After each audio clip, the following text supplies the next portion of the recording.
கலைஞரின் சிலையை உடைத்திடுவேன், பேனாவை தூக்கி எறிஞ்சிடுவேன் சில பேர் இப்ப பேசிக்கிட்டு இருக்கிறாங்க. அவங்களுக்கெல்லாம் ஒன்ன மட்டும் சொல்லிக்க விரும்புறேன். கடமை கண்ணியம் கட்டுப்பாட்டுடன் வீரத்தையும் உடையவர்களே திராவிட முன்னேற்ற கழகத்தினுடைய உடன்பிறப்புகள் ஆகிய நாம. 300 நாள் அதிமுக தொண்டன் ஒருத்தன் கலைஞரோட சிலையை உடைச்சப்போ கலைஞர் முரசொலியில எழுதுறாரு, தூண்டி விட்டு வேடிக்கை பார்ப்போர் எங்கோ இருந்து அகமகிட சிலையை உடைக்கும் அந்த சின்ன தம்பி என் முதுகில் குத்தவில்லை, மார்பில் தான் குத்துகிறான். அப்படி எழுதி அவர் கண்ணியத்தை மட்டும் காப்பாத்தல, தமிழ்நாட்டோட சட்ட ஒழுங்கையும் காப்பாத்தினாரு. அவர் வழியே வந்த திராவிட முன்னேற்ற கழகத்தின் உடன்பிறப்புகள் ஆகிய நாமோ கண்ணியத்தை காப்போம். கழகத்துக்கு ஒரு இடர்னா எதற்கும் அஞ்சாம நெஞ்சை நிமிர்த்தி எந்த ஒரு இடத்துலயும் போர் செய்வோம்.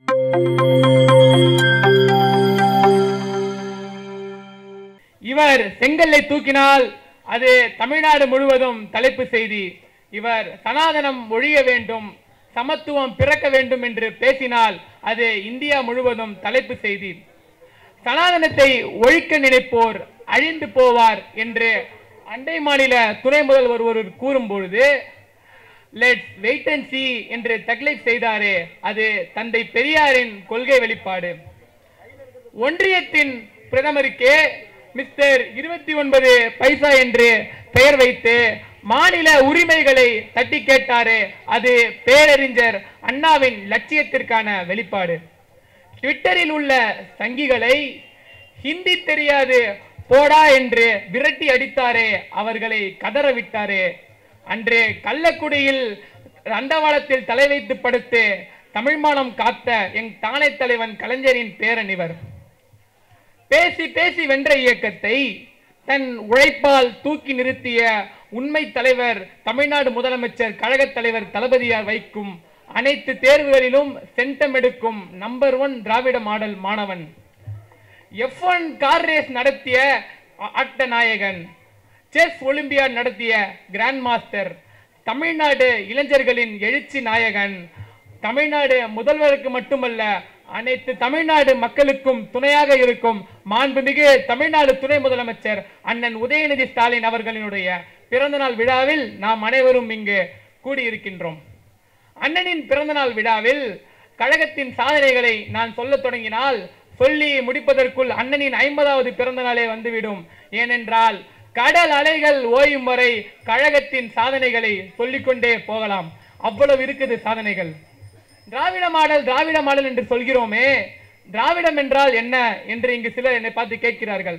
திராவிடம் எல்லாம் என்னவென்றால் அது ஒரு காலத்தில் ஒரு குறிப்பிட்ட மக்களின் பெயராக இருந்தது, பின்னர் அது ஒரு குறிப்பிட்ட நிலப்பரப்பின் பெயராக இருந்தது, பின்னர் அது ஒரு இனத்தின் பெயராக இருந்தது. ஆனால் தற்பொழுது திராவிடம் என்பது ஒரு தலை சிறந்த அரசியல் தத்துவத்தின் பெயராக விளங்குகிறது.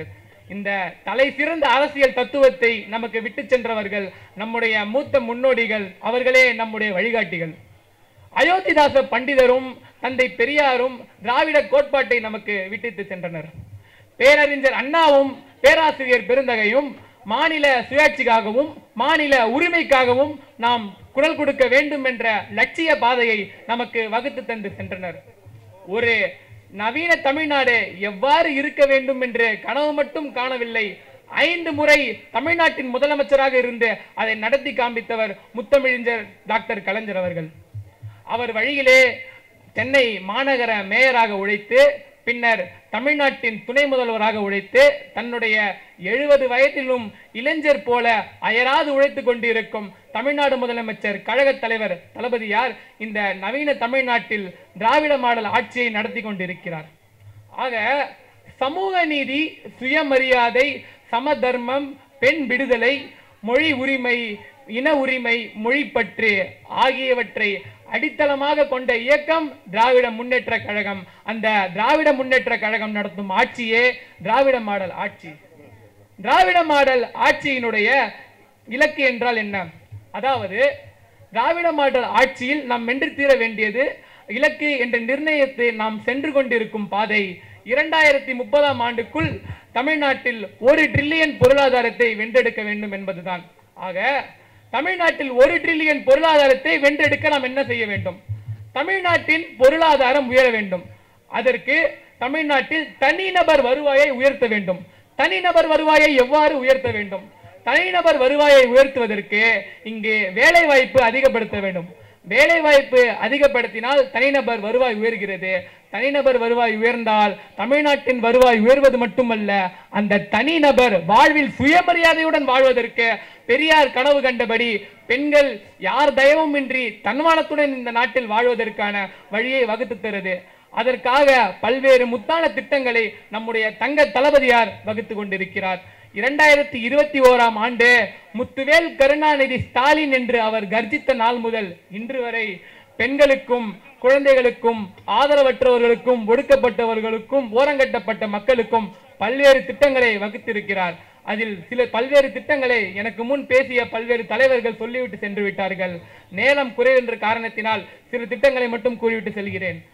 இந்த மாவட்டத்தினுடைய செயலாளர் ஆற்றல் மிகு அண்ணன் மா சுப்பிரமணியன் அவர்கள் மக்கள் நல்வாழ்வுத்துறை அமைச்சராக பொறுப்பேற்ற பிறகு இன்னுயிர் காக்கும் 48 இன்னுயிர் காக்கும் நம்மை காக்கும் 48 என்ற ஒரு சிறப்பான திட்டத்தை வகுத்தார்.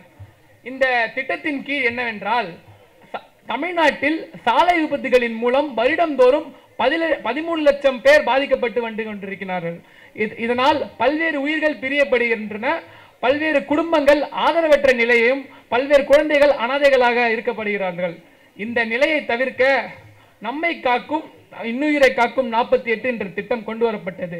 இந்த திட்டத்தின் கீழ் என்ன செய்கிறார்கள் என்றால், தமிழ்நாட்டு எல்லைக்குள் உட்பட்ட சாலைகளில் நிகழும் சாலை விபத்துகளில் பாதிக்கப்படும் நோயாளிகளோ பாதிக்கப்படும் மக்கள் அவர்கள் காப்பீட்டு உரிமை வைத்தவர்களாக இருக்கலாம், காப்பீட்டு தொகை இல்லாதவர்களாக இருக்கலாம், அவர்கள் தமிழ்நாட்டை சேர்ந்தவர்களாக இருக்கலாம், அண்டை மாநிலத்தை சேர்ந்தவர்களாக இருக்கலாம், அவர்கள் நம் நாட்டை சேர்ந்தவர்களாக இருக்கலாம், வெளிநாட்டை சேர்ந்தவர்களாக இருக்கலாம், யாராக இருந்தாலும் தமிழ்நாட்டில் உள்ள எந்த மருத்துவமனையிலும் அவர்களுக்காக சொல்லப்படும் கோல்டன் ஹவர்ஸ் என்ற அந்த 48 மணி நேரத்திற்கான மருத்துவ தொகை செலவை தமிழ்நாடு அரசே ஏற்றுக்கொள்ளும் என்பதுதான் அந்த திட்டம்.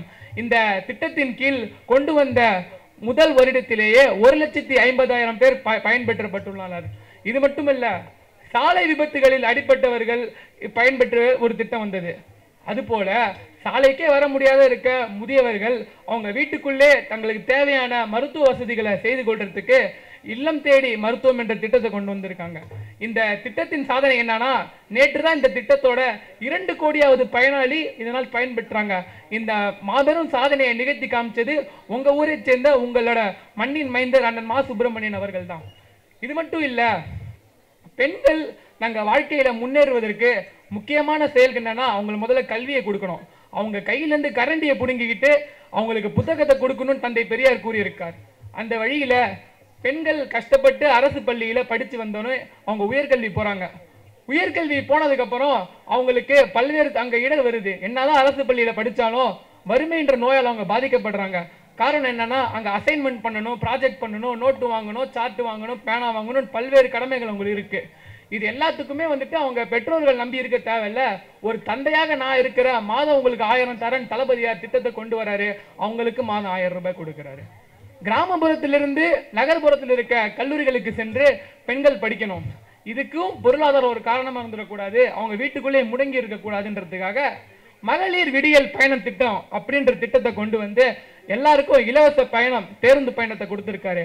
அதன் மூலமா கிராமத்தில் இருக்க பெண்களும் நகர்ப்புறத்துக்கு இருக்க பல்வேறு கல்லூரிகளில் வந்துட்டு அவங்களோட படிப்பை தொடர்றாங்க. அதோட நிறுத்தி கொள்ளல. வறுமை என்பது பெண்களுக்கான நோய் மட்டும் அல்ல, அந்த நோய் ஆண்களுக்கும் இருக்கின்றத உணர்ந்து பசங்களுக்கும் தமிழ் புதல்வன் திட்டத்தின் மூலம் அரசு பள்ளியில பயின்றாங்கன்னா அரசு கல்லூரியில பயின்ற பசங்களுக்கு மாதம் 1000 ரூபாய் இந்த திட்டத்தை கொண்டு வந்தாங்க.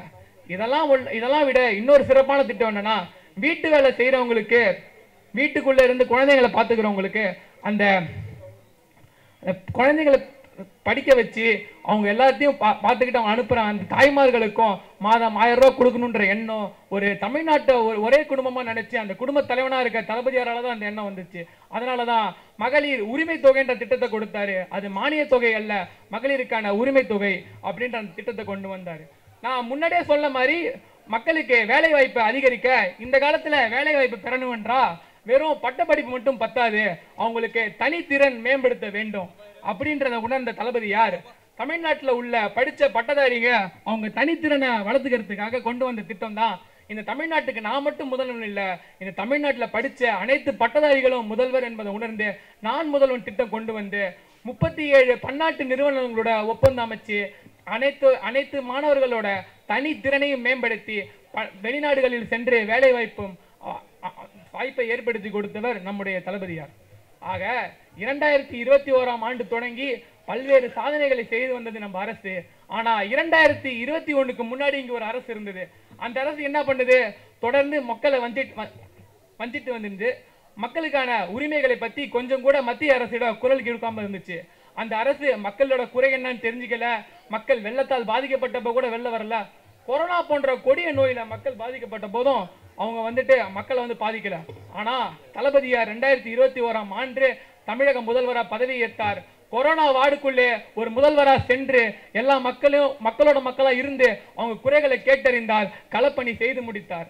அதோட நிறுத்தாம கொரோனா நோயின் மூலம் தங்களுடைய பெற்றோர்களை இழந்த குழந்தைகளை தத்தெடுத்து தமிழ்நாடு அரசு தன்னோட குழந்தை போல அந்த குழந்தைகளை பார்த்து கொண்டு வருகிறது இன்று வரை.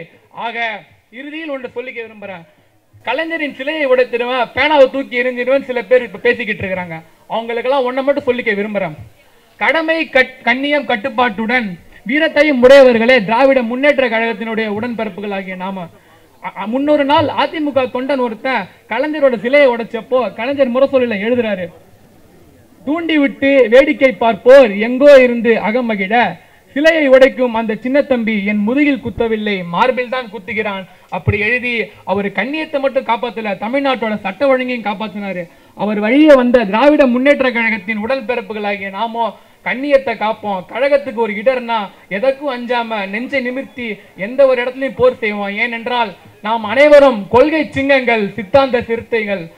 முத்தமிழறிஞர் டாக்டர் கலைஞர் அவர்களின் பேர் கொண்ட கலைஞர் நகரில் எனக்கு பேச வாய்ப்பு கொடுத்த உங்கள் அனைவரையும் வணங்கி நன்றி கூறி விடைபெறுகிறேன். நன்றி, வணக்கம்.